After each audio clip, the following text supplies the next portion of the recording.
امام احمد اور ابن ماجہ حضرت ابو ہریرہ سے روایت کرتے ہیں، نبی اکرم صلی اللہ تعالیٰ علیہ وآلہ وسلم نے فرمایا،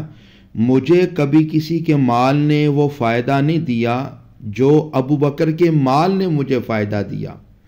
تو حضرت ابو بکر صدیق رو دیے اور عرض کیا، یا رسول اللہ، میں اور میرا مال آپ ہی کا تو ہے۔ یا رسول اللہ، میں بھی آپ کا ہوں، میرا مال بھی آپ کا ہے۔ حضرت انس بن مالک سے روایت ہے، وہ فرماتے ہیں نبی پاک صلی اللہ تعالیٰ علیہ وآلہ وسلم نے فرمایا کہ مجھ پر ابو بکر سے بڑھ کر کسی کا احسان نہیں، اس نے اپنی جان سے، اپنے مال سے میرا ساتھ دیا اور مجھ سے اپنی بیٹی کا نکاح کر دیا۔ حضرت عائشہ صدیقہ رضی اللہ تعالی عنہا سے روایت ہے کہ جس دن حضرت ابو بکر صدیق اسلام لائے ان کے پاس 40,000 دینار تھے، ایک روایت میں کہ 40,000 درہم تھے، تو انہوں نے وہ سارے کے سارے بارگاہ مصطفیٰ میں پیش کر دیے یا وہ سارے کے سارے راہ خدا میں خرچ کر دیے۔ حضرت انس رضی اللہ تعالی عنہ سے روایت ہے، وہ فرماتے ہیں کہ نبی اکرم صلی اللہ تعالی علیہ وآلہ وسلم نے حضرت ابو بکر صدیق سے فرمایا، اے ابو بکر، تمہارا مال کتنا ستھرا ہے، تمہارا مال کتنا عمدہ، کتنا پاکیزہ ہے کہ تمہارے مال سے میرا مؤذن بلال ہے۔ اے ابو بکر صدیق، تمہارا مال کتنا ستھرا ہے کہ وہ اونٹنی جس پر میں نے ہجرت کی وہ بھی تمہارے مال سے ہے۔ اے ابو بکر، تم نے اپنی بیٹی میرے نکاح میں دے دی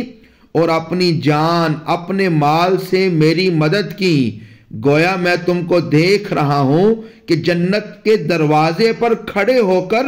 میری امت کے لیے تم شفاعت کر رہے ہو، تو پھر کیوں نہ کہیں بیاں ہو کس زباں سے مرتبہ صدیق اکبر کا کہ ہے یار غار محبوب خدا صدیق اکبر کا۔ اور لٹایا راہ حق میں گھر کئی بار اس محبت میں کہ لٹ لٹ کر حسن بن گیا گھر صدیق اکبر کا۔ اور لٹایا راہ حق میں کئی بار گھر اس محبت میں کہ لٹ لٹ کر حسن گھر بن گیا صدیق اکبر کا۔ حضرت ابو قحافہ رضی اللہ تعالیٰ عنہ جو حضرت ابو بکر صدیق کے والد محترم ہے، آپ فرمایا کرتے تھے، ابو بکر، میں تمہیں دیکھتا ہوں کہ کمزور غلاموں کو آزاد کرتے ہو، کاش تم تندرست اور توانا طاقتور غلام آزاد کرتے جو مشکل وقت تمہاری حفاظت کرتے، جنگ میں تمہاری ڈھال بنتے۔ تو حضرت ابو بکر صدیق رضی اللہ تعالیٰ عنہ نے فرمایا، اے میرے والد محترم، میں ان غلاموں کو اس لیے آزاد نہیں کرتا کہ یہ کل غلام میری حفاظت کریں، جنگ میں میرے کام آئیں، میں تو اس لیے غلام آزاد کرتا ہوں، میں تو اپنے رب کی رضا چاہتا ہوں۔ تو اللہ تعالیٰ نے یہ آیت مبارکہ نازل فرما دی، فَأَمَّا مَنْ أَعْطَى وَاتَّقَى، یعنی جس نے